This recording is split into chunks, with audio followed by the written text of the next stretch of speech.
That's what we like to see. There he is. How are you? We like to see the man playing a guitar. It's got to be done. How are you doing? Okay. So, how long have you been playing for? Years? About 10 years. Yeah. Fabulous. About 10. Yeah. Yeah, Well, I've yeah. been probably playing the piano for about 20 years, probably, and I'm still absolute crap. You know? I've got one out there, but I don't play it that much, to be honest. It's difficult. I played a flute. Yeah. And I had a go at, and then I injured my thumb training, and so for about a couple of years I got into the bass and Okay. and the chromatic harp, which is good. The mouth organ, like Sure. like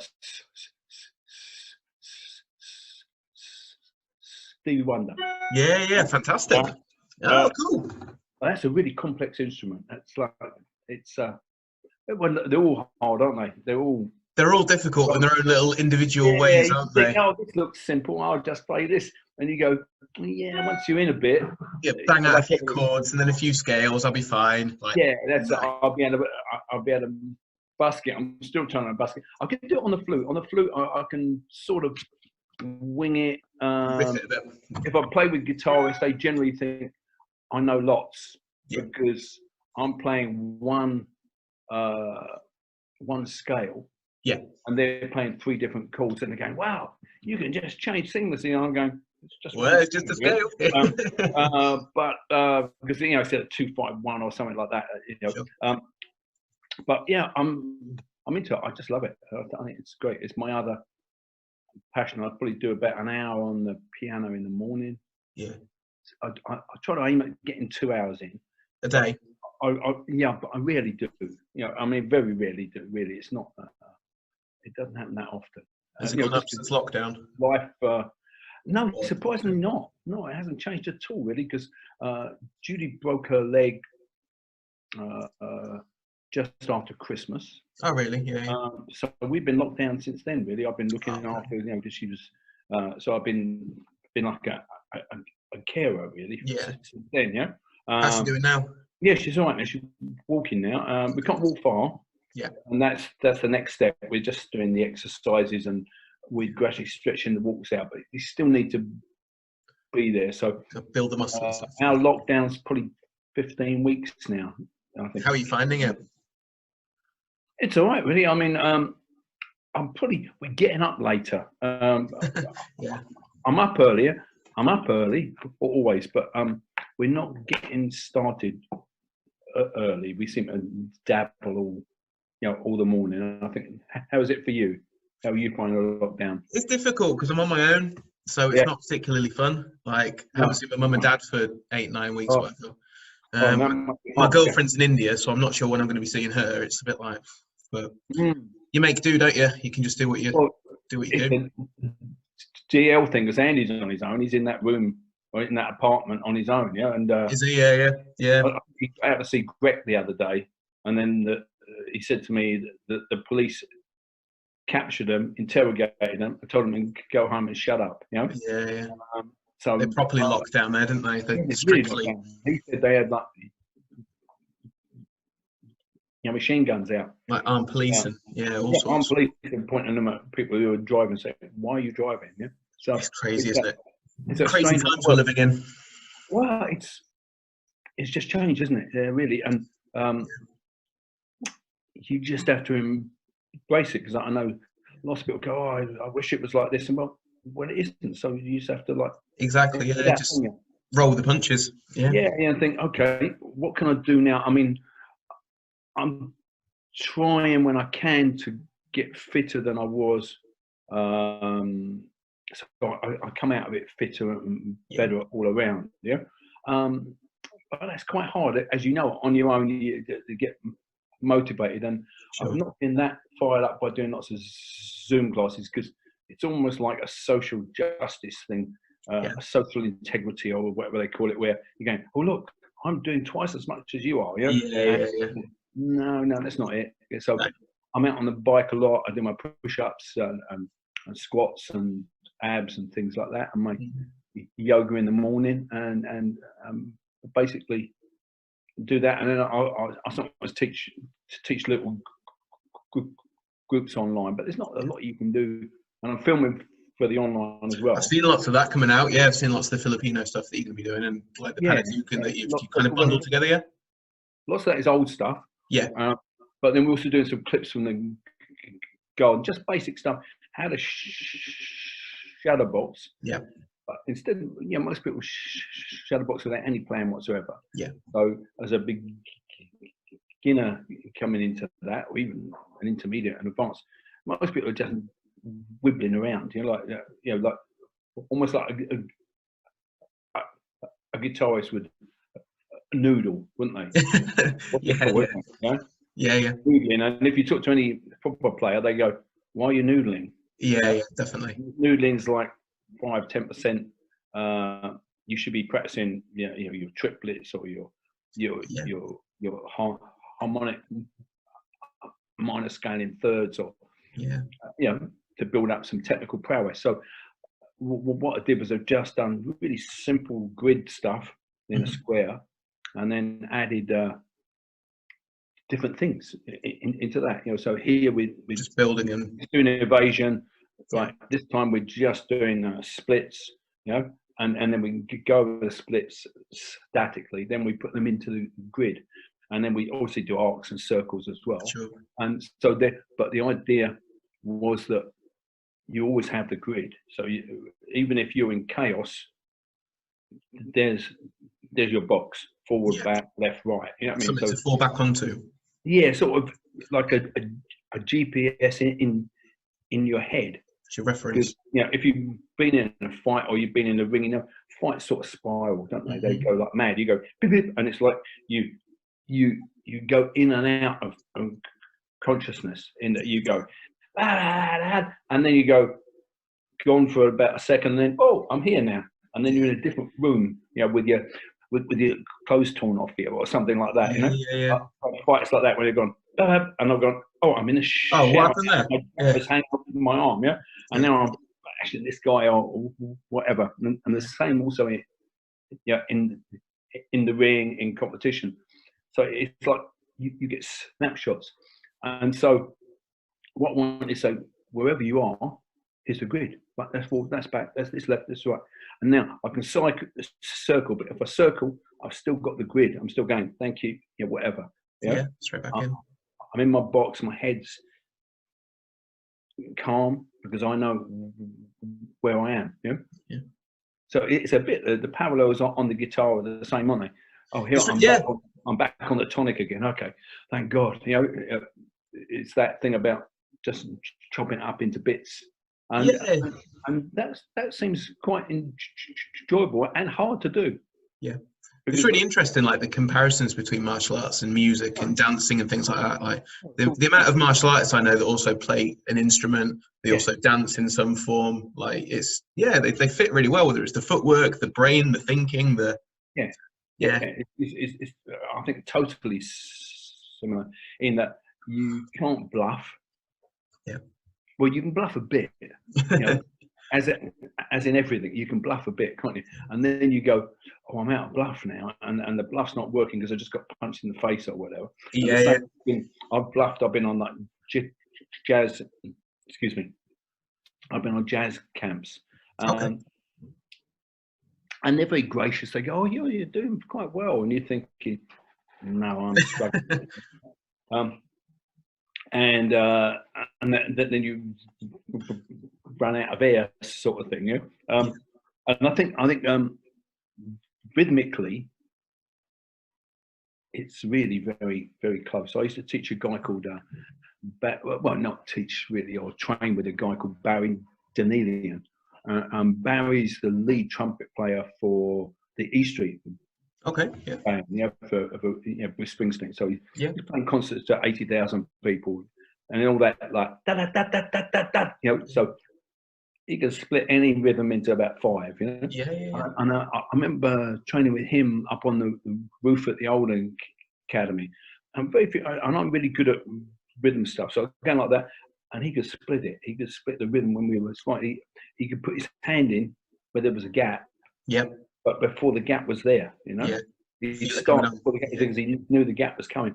And I went, oh, where do you get that? Because it's really so rare to find guys who are really that rhythmically good. He was all off beats and staggers and things like that. So he was great. You know, I think he's doing Chinese medicine now.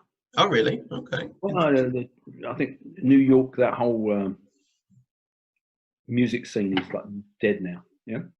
How come? Why is I think since Giuliani and all those people came in, and they cleaned it all up and said, "Oh no, you need a license for this. You need, everyone needs to be health and safety for this." And da da da da.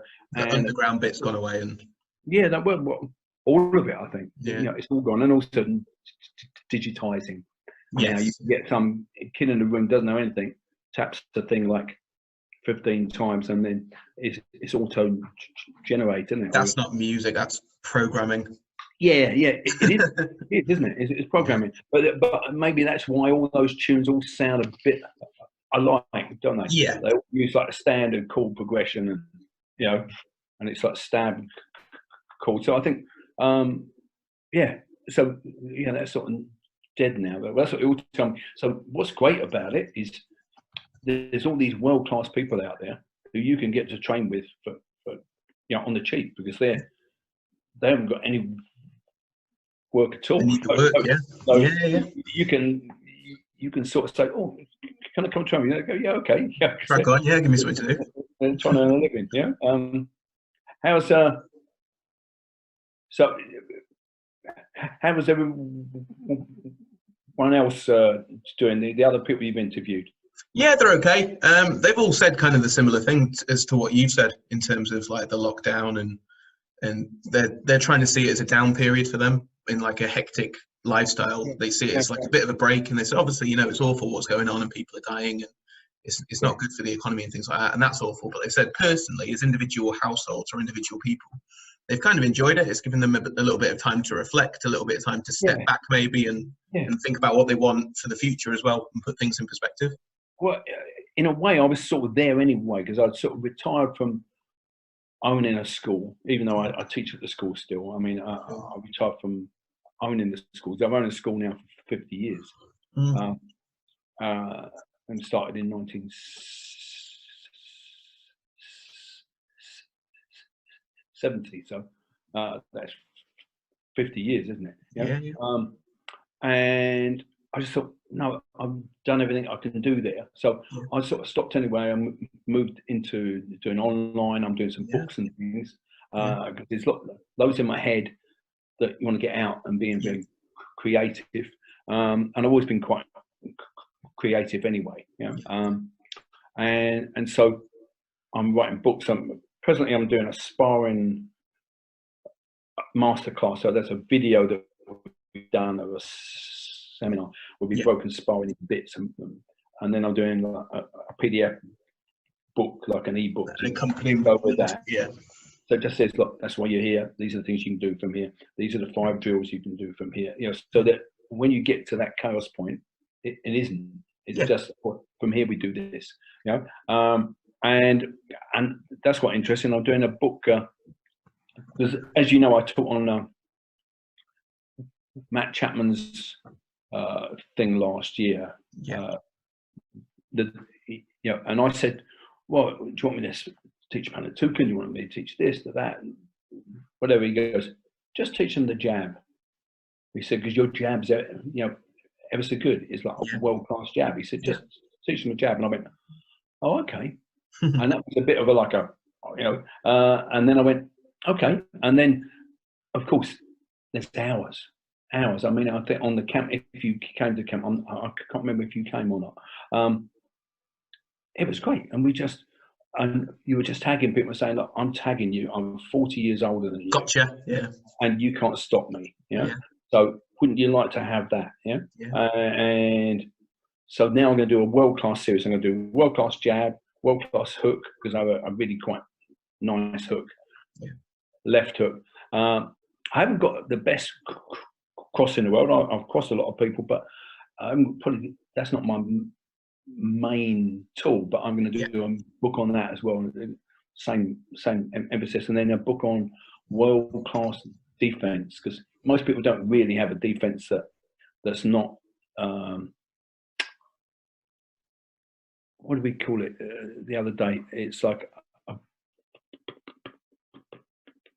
playlist where you go, if you ask this question, you do that. It's like a phrase book, yeah. I call and response. Yeah, call and response, and that doesn't work under pressure, because you go, well, they never ask a question that you ask. It's like, you know that thing where you think, I'll go and chat this girl up, and I've got all these lines, I've got all these pickup lines ready. I'm a helicopter pilot, and they go, I am too. And you go, shit. Do you fly the Bell, or do you fly the Rodriguez 75? And you go, the whole game is done, isn't it? Yeah. So we're trying to teach people a language a bit more, and I think particularly defensively, people don't really have a language. They have like Facebook of things they do, and they have some things that work for them. So they've got 2 or 3 things that work, and that's the game. So we're trying to build that out. So you've got a really deep defense, and you can play all of the bits individually. Sure. And then put them back in, yeah. And that's really interesting. That's so that's my next 3 months, and I'm doing an autobiography as well. Oh, yeah, I remember you saying. Yeah, I look forward to reading that. That's going to be an interesting one. Yeah, it's really interesting. It's really interesting. We just did a time a line on it, yeah. And obviously, I grew up just after the war, so it's interesting. That's a hugely interesting time. I mean, talk about freedom. You know, there was just incredible freedom that you've got no idea. Yeah. If you're any younger age, you've got no idea the freedom and the laissez-faire about things. You know, like my house was straddled by bomb sites, basically, where the Germans had come in. They bombed Highbury Corner next to my school, and then next to the house I lived in, big house, yeah. And so we just played on bomb sites, all the time, and we made guns out of lead, you know, that we found, and bullets, and we fired them. Then we played battleships. There were a big pile of bricks, huge big pile of bricks where houses had come down, and you stand on one side, you throw bricks over the people on the other side and see if you can hit them, and they throw bricks back, and you go, excellent. And we were like 8. That's a game, yeah. That's a game, you know. So, so that's quite interesting. No cars at all. No. I think on our strip we have 1. So that's interesting from that. And then I'm sort of straddling it with fights I've had, you know. Yeah. Because obviously I've been teaching fighting for 50 years. I've been doing it for about 53 years, something like that.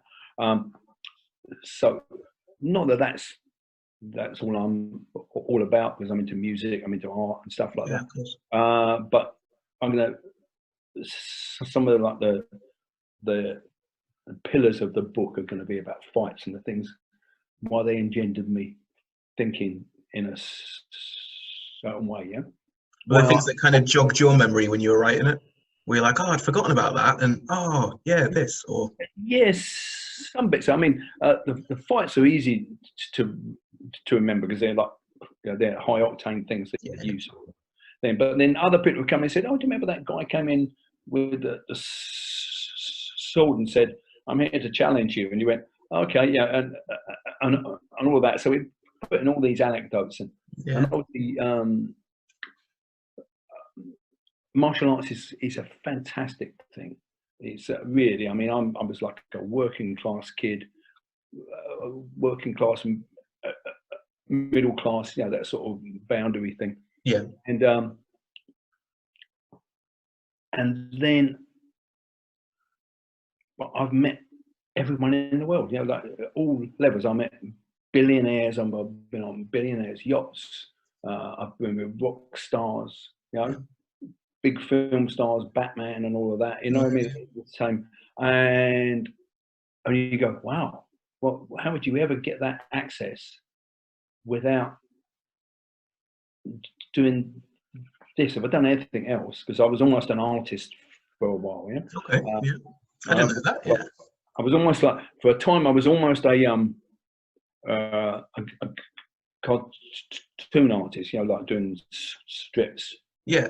And that didn't happen. So, you know, I went to art school, so I almost became an artist. Then I found this. Then I almost became like an academic because I got lured into that, but I didn't do that. But I've stayed here because this just seems to be the thing I'm the most interested in. Yeah. Why do you think it's captured you so much, the martial arts? I think because it encompasses everything, really. Because excuse me, it's a. I'll just have my lunch. It's. I think right from the first fights I had, I thought, oh, what is this? What is this? What's the thing? Angles, why violence, how to negate violence, how to be structurally better so you always win,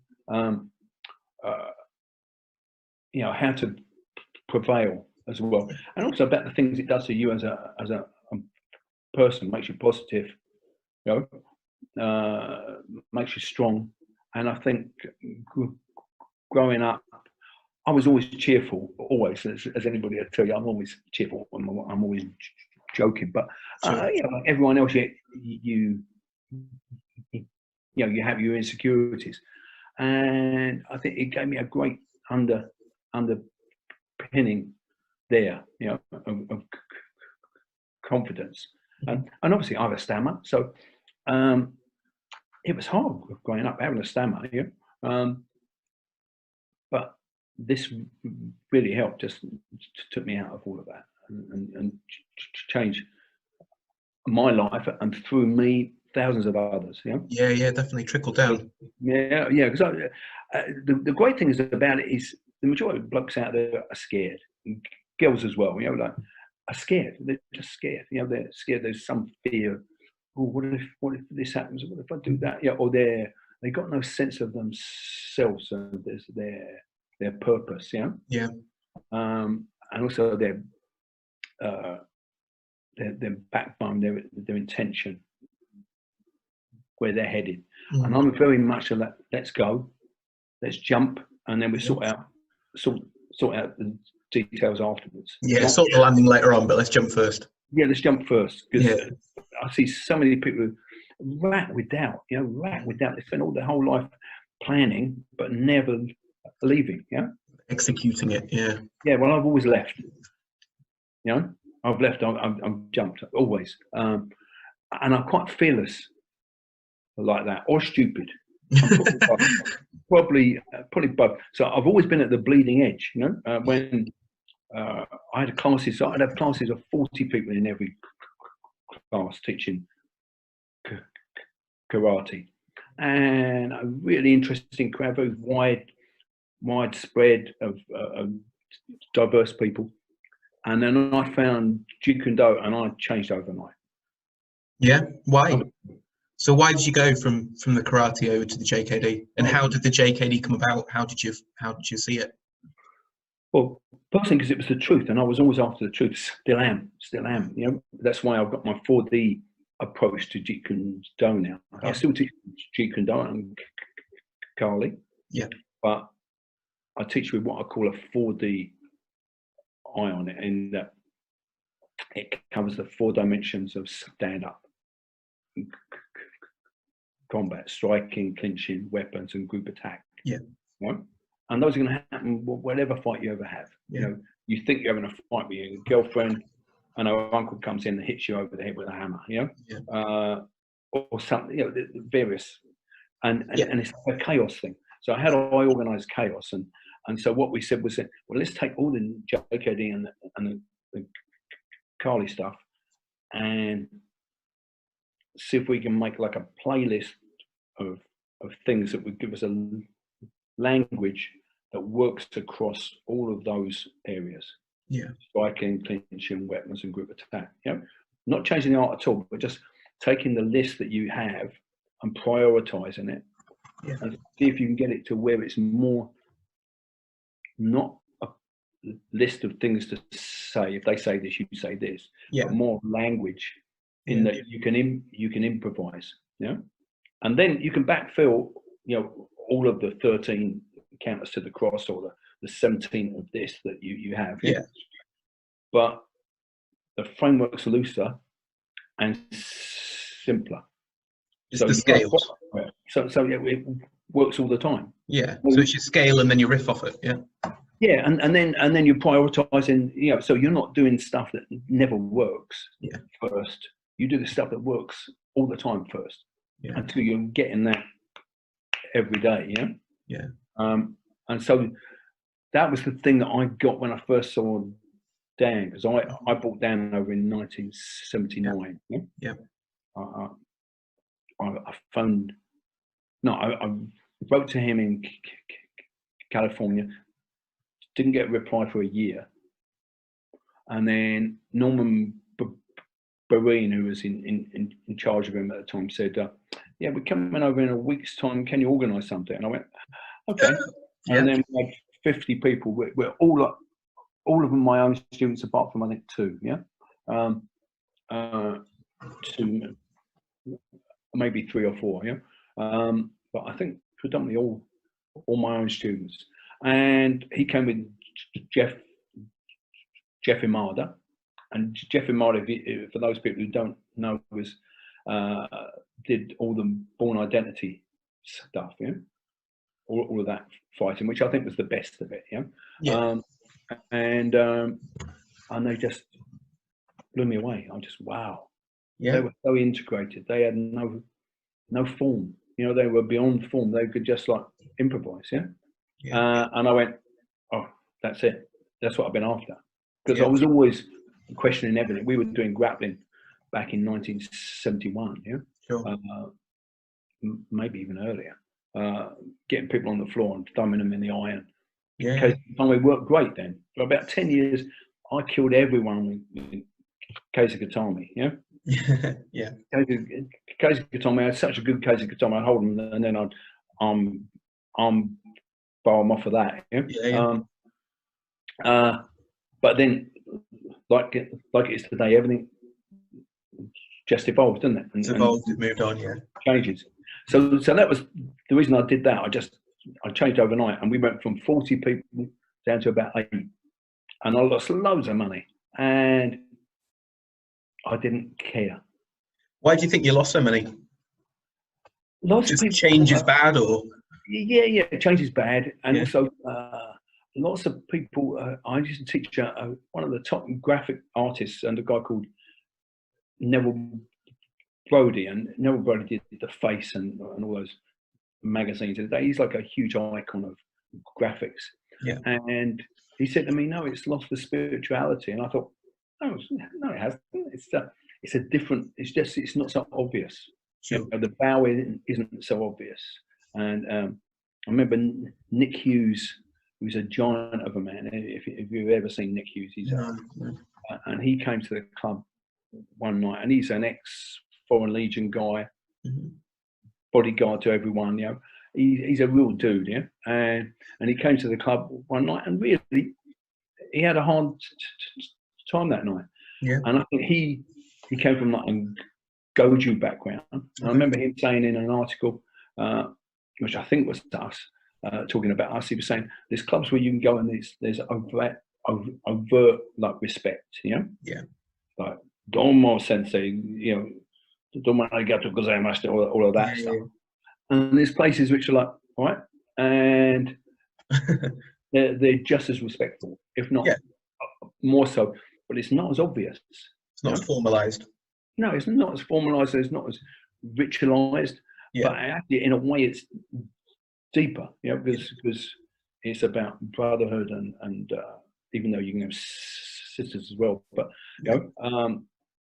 it's about relationship to the teacher, relationship to the art. It can be deeply reverential, but without the hocus pocus. And I think also we were just going away from that because we'd done all that for years. Sat there in Cesar for hours. And I think lots of it to no avail. If it was good for you, it would be great. But I can remember I trained Shotokan.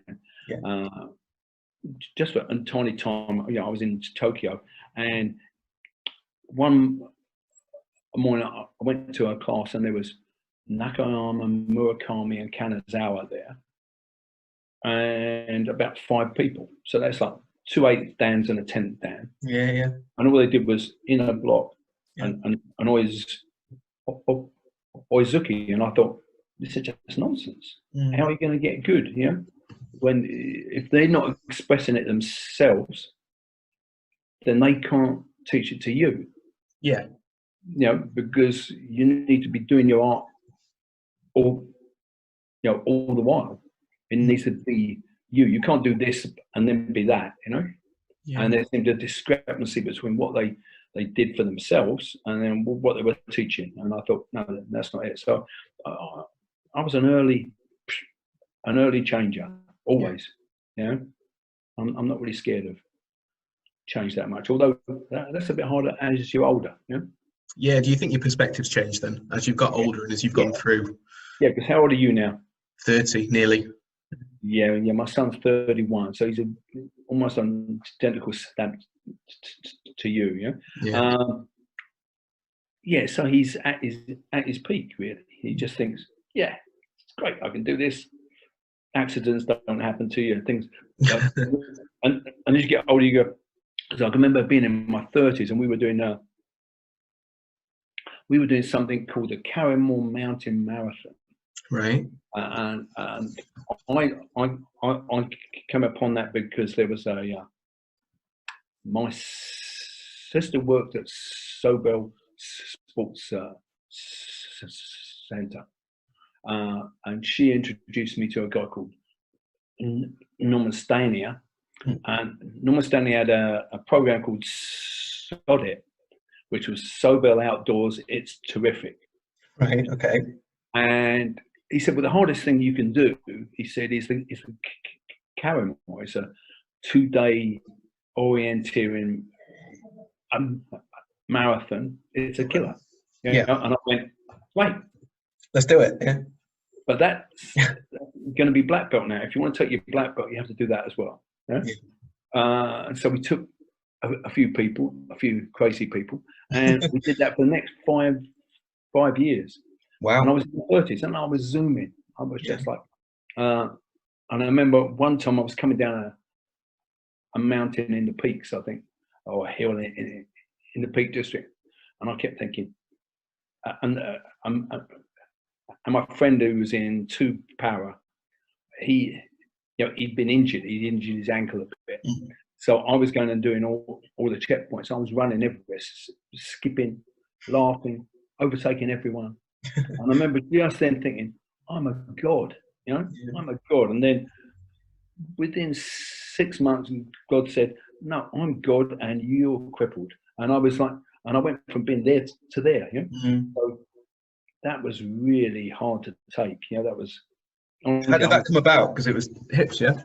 Yeah, just hips, just wear and tear. And I probably had a limp because we did a film in my 20s when I just come back from Tokyo, and about 1974. I think it's on YouTube somewhere, called The Sex Life of a Female Private Eye. It's totally camp, over the top film. Right, okay. I'll have to make a note of that and watch it. Yeah, and I'm a heavy. Like people find it occasionally and show me. If you see me in that, they go and see the blind man at King's Cross, and I'm him. Yeah. And one of those terrible 70s films. Terrible. Totally overacted. Everything's terrible. Actors are terrible. The whole thing's terrible. But the guy who directed that was a really good action editor, and he did a film with a guy I think called Tom Hardy back then, or Tom something or other, Tom Scott, Tom Hardy, called The Liquidator. And it's probably the best action scene I ever saw. Really well. It was like the Born Identity. He was great at it. So anyway, we did this film, and where was I? I've lost myself. So the hips. Oh yeah, so the hips, and then you can see on this film, you see I'm where everybody thought I had a bit of a sway, so I'd always get in Right. trouble.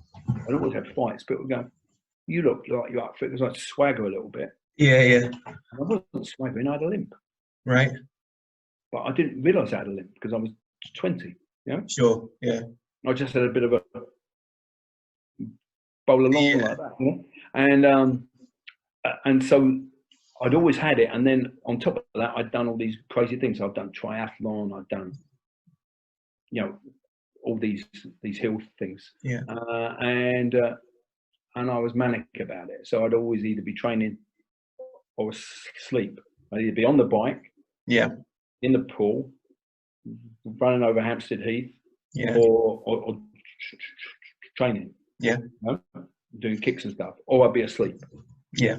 Ending up anywhere. All or nothing. Yeah. Flat out. I was asleep. Yeah. And of course, after the time your body goes, no, Enough. you're done. And then within a year, I was like a cripple. So I spent about 15 years really, really struggling. Yeah. Health went down the hill as well with my stomach and everything. So I had about a good 15 years of that, being in pain all the while. It was interesting. Were you still training during that time as well? Yeah. So just yeah. So that's where lots of the 4D stuff came from, because I'm fighting like world-class people, and I can't jump around, so I have to be more assiduous. And they're still, I'm a bit crippled, so they're taking it easy, but they're still world-class people. Yeah? I mean, I was teaching Andy then. Yeah. That's when Andy and I met then. Yeah. When I was crippled, so I was still pretty capable. Yeah. And I think that taught me loads, because then you just go almost like now, isn't it? It's crisis and opportunity. Yeah. So we'd say, I'd have this thing. I said, well, I can't move at all. So why don't you stab me? But to make sure I can't move, I'll stand in a laundry basket. Okay. Yeah. Put feet in a laundry basket. You can push the laundry basket over a little bit. Yeah. I'm unbalanced, and then stab me. Yeah. And so we do things like that. In reception, we'd be in reception at the old academy. We'd be doing that. And I said, people have a go, and they go, no, you're just mad. But that was the thing. It was interesting. I'm sure. What about your relationship with Dan then? So obviously you brought him over for the first time into Europe in what, 1970? 79. 79, yeah. Then I'm over every year then. For the next nearly 30 years. We were going to make 30 years, and then the border controls came on, and it became very hard for him to travel and come. Right, okay. So we got to 29 years. Wow. We did before, and I travelled over there. I was there in 1980, 81, onwards. So I was at the old Torrance Academy, which is all the films where you see them at the old Torrance Academy, which was great. It was a great place because it was more down in the projects. It was sort of there. It was in Torrance, and Torrance, I wouldn't say it's a great area. It's I don't really. I'm not really an expert on LA, but I think you got Watts, Normandy, and then you got Torrance. So it's like it's not a great. And I'd say a good 50% of their people there were Latino. It was all like, hey, Carlito, how are you doing? Everyone had hand wraps on. Everyone had a blade out and was twirling knives and things. And it was very much like a bandana sort of like culture. But it was great. And Dan was teaching there with Richard Bastilio. So the club, I think, when the two of them were together, was quite magical, and it had like a grittiness about it. It was a fighter's gym, but at the same time incredibly technical. So Paul Vunak was there, Cass Magda was there, Chris Kemp was there, all training. All the JKD legends there. Really. Yeah, all the JKD legends. Everyone that Burton was there at the same time I was. I think Burton might come just a tiny bit after me. but that was like the beginning of it, really. And I had a great time. I mean, that was when Herman Suwanda came and gave his first ever demonstration there. Wow. So I was there in the crowd with Uncle Bill, who's a famous Penjak, the Detroit's family, very lovely man, and John De Jong, who was Dan's first Penjak instructor. So we're all there, and we watched Herman. Herman gave like a demo and a talk. Yeah. And they went, "It's okay." It's a bit like that. And but then Herman, as we found out, was was excellent. It was amazing. So it was just great. So I did that every year, and I had some great times there. Fabulous. It just it was an eye opener to do that, and I just become, this is it. This is who I am. This is the thing I do. And also back then, JKD was a lot looser and freer in a way. It wasn't so written down and formulaic now as it is now. It was quite a bit, but it was there was, in essence, there was a thing of it being formulated almost. I can't describe it. There was a bit more freedom about it. Do you think it's good to be more rigid and formulated as it is now, or do you think it's lost some of the magic of it? I think then it becomes that it's good to have the form, but then I think the original Bruce's thing that I was intrigued by, and that Dan really, if you see Dan in action, he's doing stuff, but he's so in him that he's just reacting to you. And I feel now it's more like lists. People do the list, and so, and I because I came to JKD as an international fighter anyway. Because I was fighting for England, and so I was doing loads of fighting. I've had loads of street fights back then. So I came to it with maybe a bit of a different eye. Not for everyone. There were some great guys there, Steve Irwin, people like that. Great training partners, and we were all learning Heaven Six and Odd Six and all that stuff. So it was great, but I just feel now it's a bit more like it's a list thing. And what I'm trying to get back to is some of that original, where like you have a list, but the list is to set you free. It's not to retain you. And some people say, well, that's what it's about, but you don't need, as you probably know, the people who are going to learn every scale on the guitar before they play in a band are never going to play in a band. Because you just need to start, don't you? I know loads of people just know 3 chords and they're off. As you said earlier, just jump and then figure it out the way down. And then figure it out, because there's a really good book by I think it's called Eric Rice. I think it's Eric Rice, called Lean Startup, and he talks about how they did this fabulous a messaging app, like a game app. They spent 3 years on it. Then they gave it to kids and said, "What do you think?" And the kids went, "Yeah, it's quite good." And they said, "Okay, would you pass it on to your friends?" And they went, "No." And they said, "But we're paying you." And they said, "No." And they went, "So we wasted 3 years developing this thing which they thought they'd like, don't like. So why don't we do a one-page website with a demo on it, and it'll say, share this with your friends. And if they push share, even if it didn't go anywhere, then you've got a product, So that's what it has to be. It has to turn around, because what you've got now is the tail wagging the dog, and you want to get active first, learn some stuff. You have to have skills. You don't want to be like the old days of boxing where you jump in and get smashed.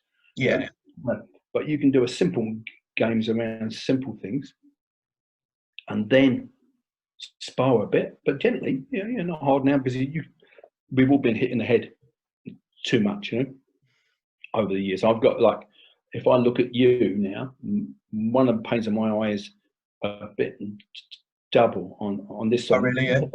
Like for fighting. Just for impact.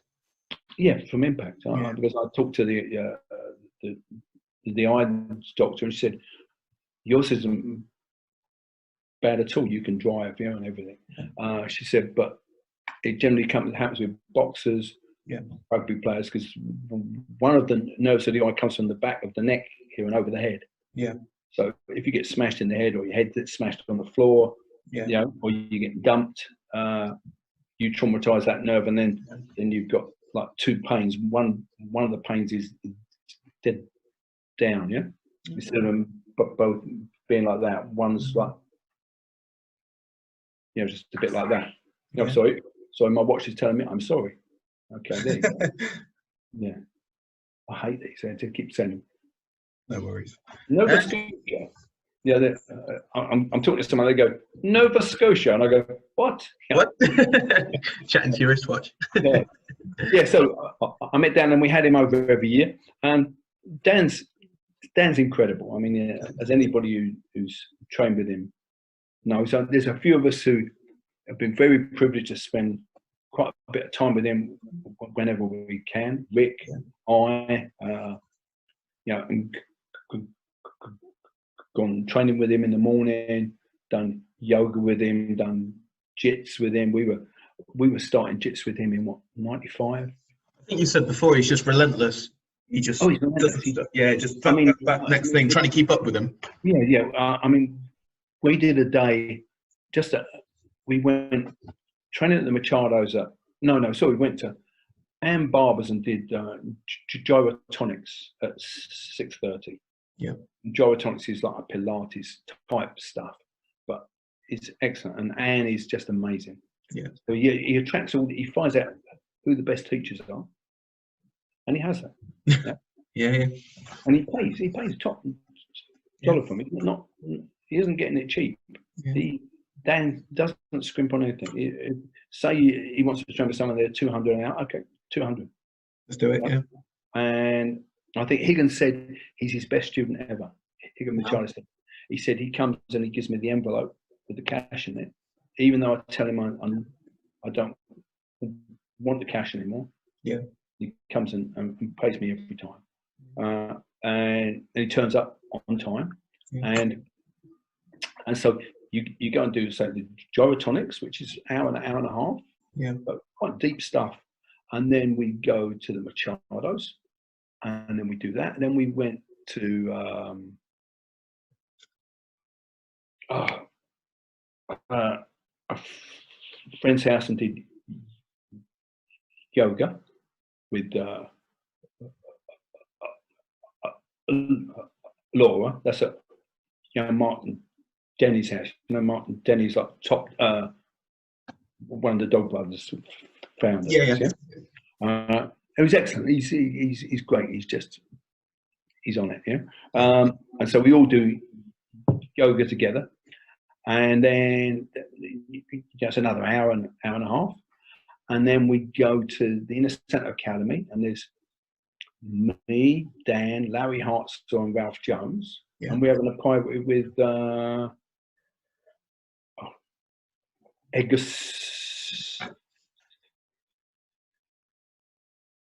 Sulite. Yeah, if you've heard of him, he's the founder of La Mako Eskrima. Yeah, and a very famous guy, and he died a while ago. Mm-hmm. And so I walk in the door. He goes, Bobby Breen. I go, Edgar Sulite. So then I'm in a class of 4 with Dan, Larry Hartstall, and Ralph, like my training partner. And I'm thinking, wow. Great. So we do another hour or so, and it's 12 o'clock, or 12:30, something like that. Yeah. And then we go, and we're done like 4 or 5 hours of training, but really on it. Yeah. And then Dan saying, well, I'm going for lunch, and then I'm going to Gold's Gym this afternoon if you fancy coming. Then he's going to do his weights workout with Julio or someone like that. Yeah. Then he's going to come back in the evening and teach for 4 hours. Whoa. And you just go, man, and we're all done. I mean, everyone's tried it. Eric Paulson tried it. Rick Young tried it. I tried it. We all go, can we go home to bed now? You know? Fabulous. It's just fabulous. So as an inspiration, and he's still doing 5 hours a day, every day. Was it like the physical or the mental side that you think was more difficult, or a little bit of both? It's hard, and the physical, because he's a jock. You've got to realise he's all his family are hugely intellectual. Yeah, all his family. You know, I know Melody, his niece, who's a jazz friend of mine, and she lives here, and we played jazz with her, or band jazz, but they were very kind. They brought me into the jazz stuff with them, her and her husband Ian, and she's really, a huge intellect, and plays the piano and does everything. And went to Caltech. She's doing a PhD now. She's writing speeches for Prince Charles. She's like a whiz kid. Well, Dan's the same, but Dan's the jock of the family in that he's into sports. Yeah, but the approach to it is exactly that. Scientific approach, analytical approach. I'm going to do twice as much as anyone else. So he's doing 5 hours every day. But if you think about it, he was 100 yards. I think he was seventh. I probably got the figures a bit wrong, but I think he was seventh fastest 100 yards person in the United States. Right, I didn't know that. He's a more diminutive Filipino guy. All the other 7 are tall, hyper athletic black dudes, aren't they? Yeah. Just like they're all and he's this little small guy. So he's a legend. He's great. He's amazing. But that's why everyone follows him. And also he's very pure. He's just into this. That's it. He's not into cash. He's not into being famous. Just does his thing.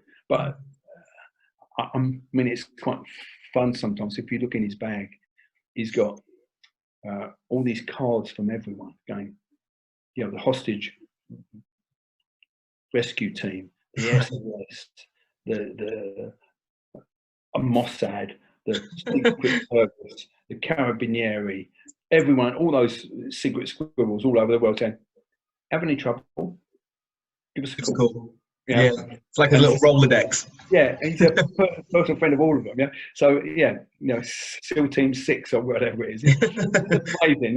Give him a call. Yeah, but he's just very, very humble. But as a person who trains, when you think you're training hard, no. Yeah. You're not. Comparatively. No, comparatively. I mean, 5 hours a day is. I would say is about his standard. I know sometimes he'll fly, say, from Germany back home LA, get home LA Monday, and he'll go training in the evening. Yeah. After a 14-hour. Just relentless, flight. Yeah. And at 83, 84 this year. I mean, that's just awesome. So I think, but then again, that's him, isn't it? So you can't be him. No. So you've got to be you. So that's I think the big thing that also I like to teach people. Say, it's important to be him. It's important to be you, the best you can be. And what I realised being injured was you have to play the cards that you have. So you might have a crap hand, of all 7s and 5s or whatever. Or 2s and 3s. But it's how you play them, isn't it? So, and out bluff everyone else. Yeah, well, a bit of bluff, but also, I think if you can only go that far, I suppose like your health isn't great, and I've had bits with that. I mean, I look at Rick Young. Rick Young's a really good friend of mine. We're very, very close, very close. But Rick's like, he's built. You know, he's you know, he has his injuries, but he's sturdy. You know, and it's the same as you get those guys who can do splits, box splits. Yeah. And they don't have to work it. They don't do anything. And that's true for everyone. So you've got to find out what your thing is and polish that. You know? And be the best that you can be. And that requires, obviously, like playing the piano or playing an instrument, that does takes a bit of dedication, discipline. But what's quite nice about that, you can do that all at home, can't you? So lockdown ties in with that. You could be a secret squirrel at home and just, you know, you could do your abs secretly. Yeah. And say to people, oh, I don't do much at all. You know, and then they go, you don't do much at all, but you're really strong. And you go, oh, am I? Oh, lucky. But meanwhile, you're at home doing sneaky. Yeah, and also I just think because I have a stammer, I did a few stammering things back in the day. You know, the trouble with those is you always get attached to the therapist, and speech therapists are generally quite attractive and quite polished. Yeah. So that's another story. And what they say there is, they say you should have a minimum aims and maximum aims. Yeah. And what most people do, they aim at this, like, I'm going to do this, I'm going to get that, I'm going to do it business-wise as well. You know, I'm going to be online, I'm going to have 300,000 from this product, and you go, well, maybe not. Yeah. And you realize that it's a process. You just have to start. Isn't it? So that's your minimum aim, is to start. Yeah. So you go, oh, I started. I got some paper and a pen, and I wrote the title down. Yeah. Done. You're a success. So you can pat yourself on the back and go, well done. Right. Now tomorrow you need to write 2 lines, just to gradually progress. Because I think most of us, it's hard out there, because you're, particularly now, because of the social, what do they call it? Social, I'm never good on all those terms, but you know, distancing. Look how great I am. Look how much I. Oh, right, yeah, social proof, yeah. Yeah, social proof. And you think, so there's a lot of pressure on people, I think, particularly, on people in general. I mean, so you need to say, no, am I turning up? Yes. Am I trying harder than I did yesterday? That's all you need to do. And who you are is who you are. And you can't change you. What you got to do is find what's great in you and work that. And that's what we try and do. If I'm teaching, even with Andy, if you look at Andy, teaching Andy back in the day, he's not a big guy, but he fights really well, doesn't he? Yeah. So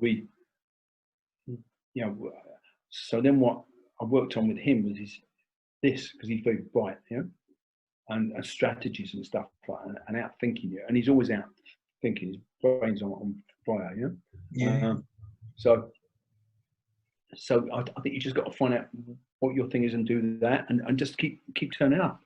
And then there's people like Phil. Norman, Phil's amazing. I love Phil, and we talk on the phone almost every day.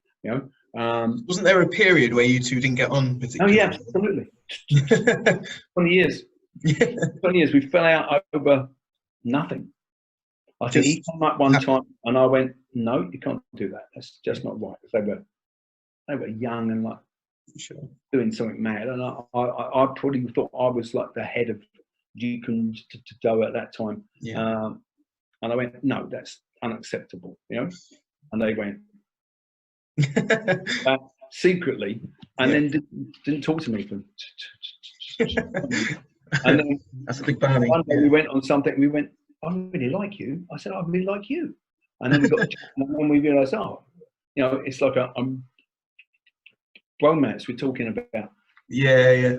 About let's get him to do that, and he's doing some great stuff with the different people, which you've probably heard of. People you can't really talk about. And so I said to him, I said, oh, I'd love to come, you know. And he went, no. He said, you're just too old now. He said, look, you're 70, and this is like full on, you know. Yeah. Like, and I went, no, I'll come. Yeah, but he went, no. He said, you'll get hurt, yeah. So I can't do that anymore. What a shame. How's your training adapted then now that you've got a little bit older in the formation of 4D? I haven't really changed much. I don't spar hard like I used to, because mainly because it hurts my hips. Yeah. If I spar hard with someone, it's almost like the weight of them on me and the weight of me hitting them. Because it's a double hip replacement, that you had. Yeah. 20 years ago. Yeah. It's supposed to last about 12, isn't it? So I'm doing all right, but I'd like to keep them. Sure. You know? And this one's creaking a bit, and it doesn't like certain things. So things I used to do, I was quite heavily into Silla for a while, and it doesn't really like that. And I talked to the surgeon about it, and she said, no, you've got to be careful on that, because your edge load in that joint and you're wearing it out. You know? Yeah. And once it's worn out, then you're buggered. Then you've got like an inferior one. Your first one's great, because I went to the best surgeon, had the best hip, you know, custom made for me. My wife had private insurance, so we got it all on that. Yeah. My surgeon was a transsexual, right, called Sarah Muirhead-Allwood, who used to be called Jeremy or something like that, who's fantastic. Yeah. Fantastic.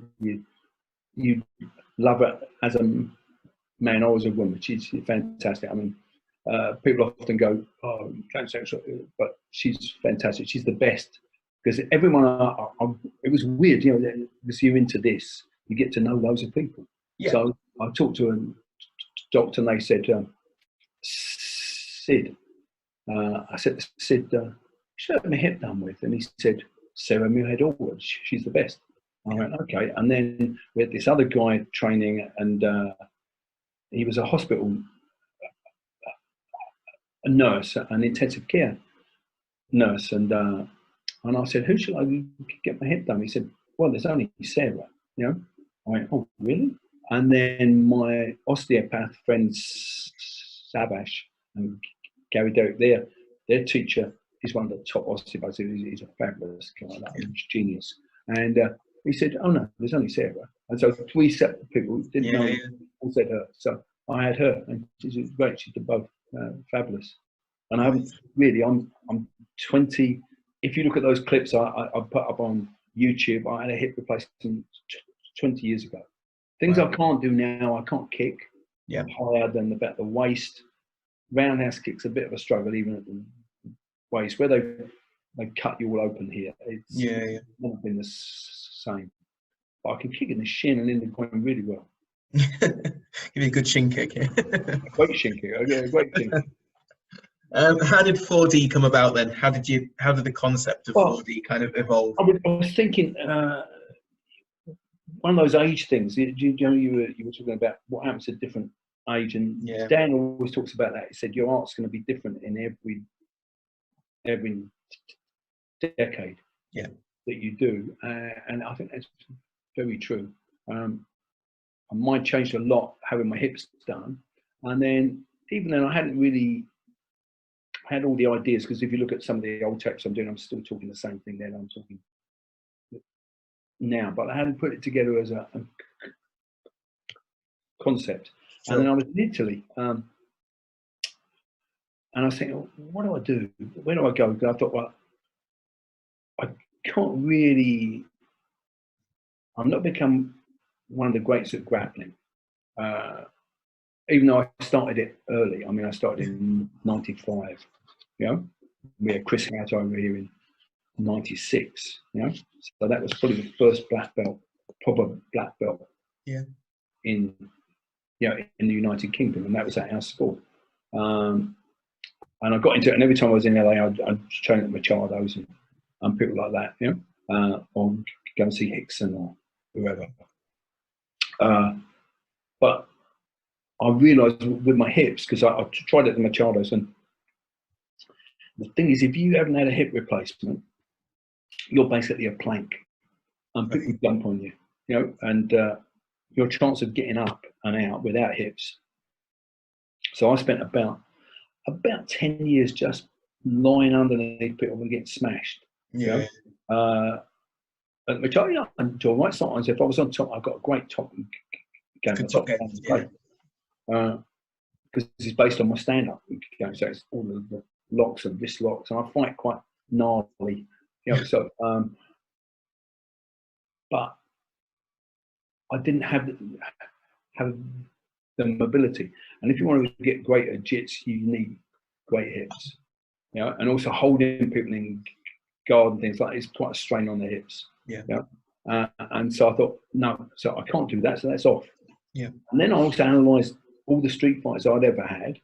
None of them ever ended on the ground, ever. One, I ended on the ground, he ended on the ground. We both got up. He went to get up and I pulled him down a little bit, so I got up a bit fast. I had bad hips then. Yeah. Then I left hooked him and he just dropped. Yeah. And that was it. So apart from that one, every fight I had loads, none of them ended on the ground. And there's someone did a report recently where they said, oh, they worked out that I think 14% of real fights ended on the ground. Right. You know? In a way where you could do jiu-jitsu type stuff. Yeah. You know? And even then they said with the hitting it would probably go down to under 10%. So I went, well, that's not where it's at anyway, so let's concentrate on stand-up. So that was my big thing. When I was in Italy, I had a blank sheet of paper and I went, well, what are the 4 things that happen? You know, what things happen? Just looking at it purely, and just said striking, clinching and grappling, you know, weapons and group attack. Yeah. And I said, well, why don't I just teach that? Because I'm good at all of that. Yeah. Because I've had group attack, you know, I've been in quite a few group fights, so it's not a theoretical model. It's based on experience. You know, one time I was about 17. We were playing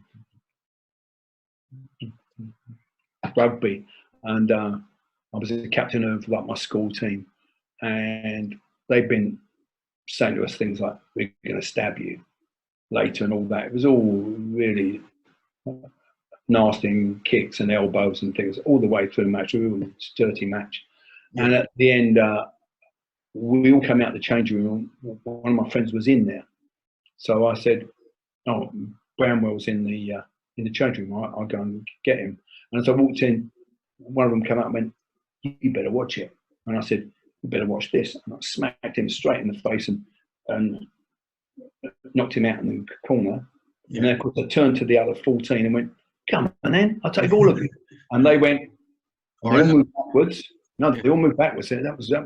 I learned loads just in that 2 minutes. You know, they all moved backwards because I was the attacker. Yeah. A bit of psychology as well, there. No one wanted to be hurt. Yeah. And then they went 1, 2, 3, 4, 5, 6, 7, 14, and they went and it was great. Because fighting itself is weirdly. I hate conflict. I don't like arguments. I'm not a great person for arguing. I'm very friendly and jolly. You know, as anyone will tell you, I'm always cracking jokes. Yeah. So I don't like the lead up to fights, the real fights, and I much rather have an easy life and go, yeah. I am an arsehole. Yeah, okay, thank you. You know, but once you're in a fight's quite peaceful, really, because it just is. You know, there's no thinking. There's just doing. It's a place of purity, isn't it? Sure. Yeah. You're just like going away and you're in like a void. Yeah. You know? And I can see. I heard Jocko Willink. I think it's Jocko Willink. You know, he's on YouTube. Ex-SEAL guy. Yeah. Saying, I'd love to be back in Iraq, leading a team. And I thought, yeah, of course you would, because it's a singularity, isn't it? There's the bad guys. I have to go and kill them. Yeah. You know, much harder, as Robert De Niro says in Bronx Tale. You know, being a bus driver, paying your taxes, paying your bills, doing all that, just being a normal person, much harder. You know, much harder, because it's like the everyday stuff, isn't it? Yeah. You know, the toilet's busted. But if you're fighting, if you're SEALs Team 6 and the toilet's busted, somebody else deals with that. You don't deal with that, because you're That's true. Yeah. you're in SEAL Team 6, aren't you? Yeah. Yeah. They kill bad guys. So there's a great beauty in it once you're in it, because it just is. It's not good or bad. Well, it's bad if you get hit, but it's there's, you're sort of in it, you know, like, and it's only afterwards you go, oh, that was good or that was bad. Yeah. So yeah, I think you know, conflict is quite a strange thing, really. Definitely. Yeah. Just to finish off then, so one of the things that I think is most inspiring, and a few people have said this, is about how you continually learn. So even now you're doing all the Facebook ads with Matt Chapman, you're working on that, you're working on your copy, you're working on everything. You haven't just gone, I'm Bob Breen, I'm amazing, you know, a legend in the martial arts world, but you're still like, nope, I need to learn this, I need to learn this, I need to get online, I need to go on ads, I need to set up this online thing. Just so motivated. I think the thing about being a legend, that's other people's agenda. You know, it's like calling you guru. You know, I never wanted. I just call me Bob, and then people started calling me guru this, guru that. You know, so in the end, that sort of stuck. You know, and now we sort of use it as a brand name. But yeah, you're as good as you are, aren't you? Yeah. You know, and you know whether you're stepping up or not for the day. You know, and it's on a daily basis, isn't it? Because you know, you have a good day, you have a bad day. You know, and if you have a bad day, it's how you play your cards that day, isn't it? So legends, that's really other people's view of you. It's not you. Yeah. Sure. And so therefore, I'm thinking, can I be better? I've never been like a guy said, oh, I'm never in look back. So if you ask me what we did last week, I probably couldn't tell you. I don't. Once you told me, oh, on Tuesday we went to IKEA, I go, oh yeah, and then we did this and that. Then I could populate that. I'm only looking now and forwards. Always have been, yeah, because I'm going to jump, aren't I? You know, so I'm going to jump. So now I'm looking where am I going to jump to. Yeah. It's not. I'm not looking back. And I had a close friend of mine. He said, "Well, you should come over the house. We could go out, sit in the pool, put on Capital Gold, and talk about the old days." And I went, "My God!" I went, "Get away from me!" Just like, you know, because no, I think like Dan, I'm just doing what I do today, how I feel today, the best I can do today, and also I've embraced the change. I said, no, I've taught for 50 years. I can't do that any better than I did. Yeah, I was really, really privileged. I changed loads of people's lives. You know, loads of people, thousands. And I probably for a time had one of the best clubs in the world. Yeah. You know? And again, that's the thing you can't hold on to, because it's, you have it and then it's gone, you know, and then and if you're fortunate, it will come back again in a wave, you know, but only if you change. Look at, say, like your Madonna. Yeah. She's gone, she's done, she's busted, and then she meets up with some hip hop guy, and then she's back doing hip hop, you know, and then you go, wow. But she adds something to it, doesn't she? Yeah. So she's always reinventing and looking, and I think that's what you have to do. You have to deal with what you have, the cards you've got, and be looking ahead and not looking back, and also be, I think, optimistic about things. I mean, with this, the corona, as long as I don't die. I mean, I'm over the age, so I'm in the target sort of group thing. So I have to be a bit careful. Yeah. But at the same time, think of all the great changes that have happened. People were going, oh yes, we're going to go online, and we were thinking 2035 we're going to go online, and then they've gone like, no mate, you're going online tomorrow. Yeah. And everyone's going, oh okay, yeah. So that's going to change everything, isn't it? And I think people have also realised how the world is so beautiful in just air and wind and art and music and all those things that we have a bit more time for. Yeah, maybe took for granted before. Yeah. I've been looking at old Fred Astaire films and thinking, wow, look at these people. You know, and so I think culturally, artistically, I think, like everything, Dickens says at the Tale of Two Cities, you know, it was the best of times, it was the worst of times. And I think it all depends on your head, doesn't it? And happiness is in here, isn't it? You know, and I don't really have too many bad days. You know, even though sometimes I have a bad deck, I really have a bad day. I'm always optimistic. And I watched a film today from a Holocaust survivor. I can't remember her name. She's 109 and she plays the piano, and she's the oldest piano player in the world. And she was saying the world's a beautiful place, you know, and everything's good, even the bad stuff is good. So I thought, well, you know, let's go, let's jump. Where are we going to jump to next? You know, so online's the place, I think, definitely. And also, if you can help people, wouldn't you like to be that guy that you needed when you were 20? You know, who would help you up? So I'm going to do a book on stammering, about stammering success for stammerers, because I can remember back then I was thinking, oh God, this is terrible. You know, I can't go and order skate and chips, you know. And I can remember, you know, my mum would go, 3 cod, 2 rock, and I'll have a bit of skate. And I'd go, have a bit of rock. And she'd go, no, skate. I'll have a bit of skate. So I'd have to go to the fish shop and go skate. A big crowd there. And I remember being 12 or something like that, and really stressed bits, you know. You are at that age, you know. So I think if you can help people up, that's all you can do. I mean, Chapman's doing a great job.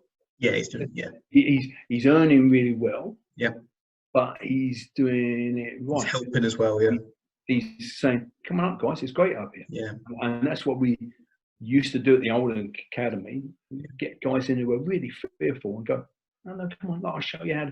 I took this sparring camp for James Evans Nicole recently. And there were 2 guys there, they were quite good. They had all the gear and stuff, but basically in there, they were just bricking it, you know? And they're doing their stuff, they're throwing things, but really they're going, I don't want to be here. And I thought, well, how do I make those guys really confident that they've got a game, they can play the game, and all right, they take the occasional whack, but they're not getting whacked, they're not a victim, yeah? And I've been really fortunate to have done that to loads of people. Yeah, definitely. And bringing them up. And I think if you're going to teach, that's really what the teaching's about. It's about helping others out, making people confident. And then when people are confident, they're not belligerent. Yes. Yeah. They're much more easygoing. Training is great for you because it just gets rid of your aggression anyway, doesn't it? Yeah. I'd hate to think what I'd be like without this, you know. But I'm very easy going, very, very tolerant. But I think it's because I've done this, so I've been blessed in every way, really. I've done this for 50 odd years, yeah. Fantastic. Brilliant. Thank you so much, Bob, for taking the time.